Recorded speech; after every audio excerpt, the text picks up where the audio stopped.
안녕하세요, 누박입니다. 오늘은 이지상님의 언제나 여행처럼을 읽었습니다. 이 책은 선물 받은 책이에요. 2011년도에 저는 한 도서관에서 일본어 독서회를 다녔어요. 일본에 갈 목적으로 일본어를 배우던 중에 한국 문화와 일본 문화에 대해서 일본어로 공부하는 독서회가 있다는 것을 알고 다니기 시작했었죠.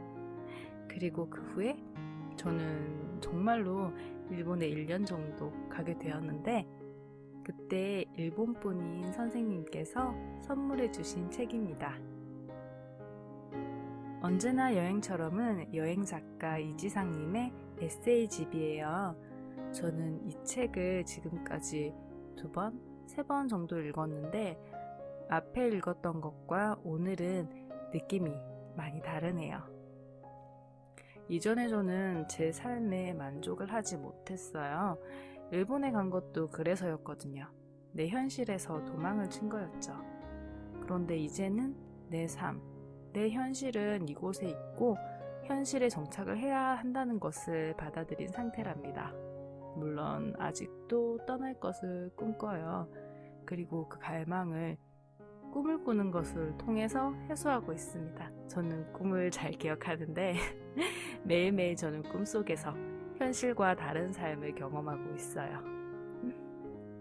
이 책을 읽어야지 정하고 잠에 들어서 그랬는지 어제 꿈은 일본에 떠나기 전에 불안했던 제 심리 상태가 고스란히 반영된 꿈이었어요. 2가지 꿈이었는데 이삿짐을 싸는 꿈, 대학교 학생이 되어서 그곳에 소속되지 못하고 겉돌고 있는 그런 꿈.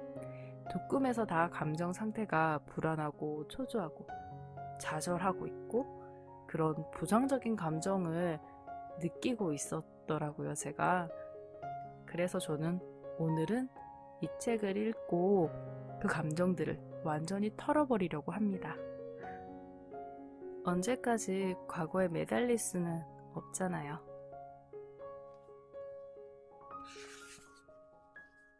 즉, 존재란 자아에서 벗어나 타인에게 열린다는 것을 의미하며, 존재는 불변하는 항구적인 것이 아니라 타인에게로 혹은 더 큰 타자, 즉 우주의 섭리로 향하는 출발점이다.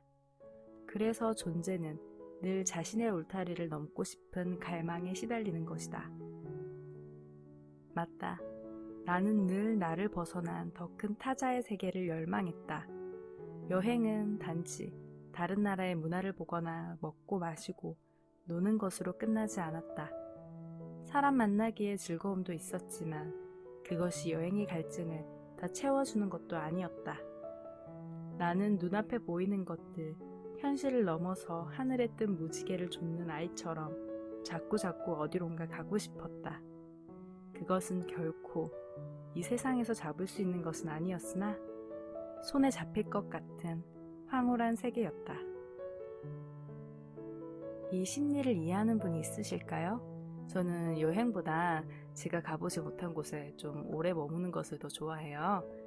여행은 저라는 사람을 그대로 가진 채로 새로운 곳을 경험한다는 느낌이라면, 체류를 한다는 것은 제가 아닌 다른 사람이 되어서 그곳에 있다는 느낌이 들거든요.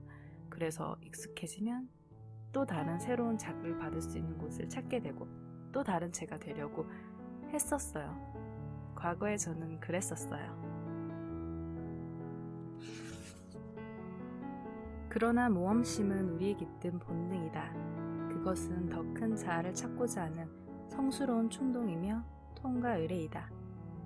신화학자 조지프 캠벨에 의하면 인간은 2번 태어난다. 한 번은 몸이 태어나고 2번째로 영혼이 태어나는데, 모험과 통과 의례는 영혼이 태어나는 과정이다. 새가 알을 깨고 나와 날아가는 것이다. 그런데 근대사회로 들어오면서 진정한 의미의 통과 의례가 사라졌다. 원시 시대에 행해진 번지 점프나 엄청난 높이의 장애물을 넘거나 맹수를 사냥하러 나가는 행위는 목숨을 잃을 수 있는 매우 위험한 통과 의례였다. 그걸 이겨냈을 때 진정한 어른이 되었다. 그런데 문명화될수록 통과 의례는 약해진다. 목숨을 걸지 않는다. 요즘 청소년들의 통과 의례는 길고 지루한 입시 전쟁이 되었다. 그것은 인성을 뒤틀리게 만들며 부모님의 도움이 필요한 유사 통과 의례다. 청소년들은 법적으로는 성인이 되어도 여전히 어른이 아니다. 자기 생을 스스로 살아온 기억이 없기 때문이다. 저는 일본에 가기 전에는 이 시도가 나의 통과 의례다라고 생각을 했어요. 그리고 다녀와서는 나는 나만의 통과 의례를 치렀어. 자아를 찾았어. 라고 생각을 했었죠. 그런데 지금은 글쎄요. 여전히 저는 지금의 저와 그 당시의 저 크게 달라졌다는 생각이 들지 않아요. 분명 말이 통하지 않는 그곳에서 적응하고 살았던 경험은 저에게 큰 자극이 되긴 했어요. 많은 생각을 했고 많은 사람을 만나고 내가 결코 경험하지 못할 언어가 통하지 않는다는 것, 말을 못해서 무시를 받아야 한다는 것, 그런 건 제가 한 번도 경험해보지 못한 거였잖아요. 그런 걸 경험하면서 많이 저 스스로도 성장했다고 생각을 했어요. 하지만 그때 이후의 삶을 생각하면 저는 글쎄요, 여전히 정체되어 있는 것만 같네요. 마페졸리에 의하면 역동적 뿌리 내리기는 뿌리를 내리면서도 그것을 거부하고 떠돌면서도 또한 동시에 뿌리 내리는 것을 의미한다. 우리는 이곳에든 저곳에든 뿌리를 내려야 한다. 뿌리를 내린다 함은 관계를 맺고 그 관계를 통해 정체성을 만들고 돈을 벌며 보람과 의미를 찾으며 생활한다는 것을 의미한다. 그런데 이렇게 뿌리를 내리는 만큼 여행자들은 뿌리를 벗어나고자 하는 욕구에 시달린다. 이것이 존재의 비극이다. 그러나 이 비극적인 상황을 받아들이고 역동적으로 뿌리를 내릴 때 삶은 역동적이 된다. 역동적 뿌리 내리기는 떠돔과 안주를 동시에 허락하지 않지만 두 가지가 서로 필요로 한다. 움직이면서 뿌리 내리기를 상상하고 뿌리를 내리면서 또 떠나는 것을 상상한다. 그리고 때가 되면 그것을 실행한다. 저는 이제 뿌리를 내리려고 해요.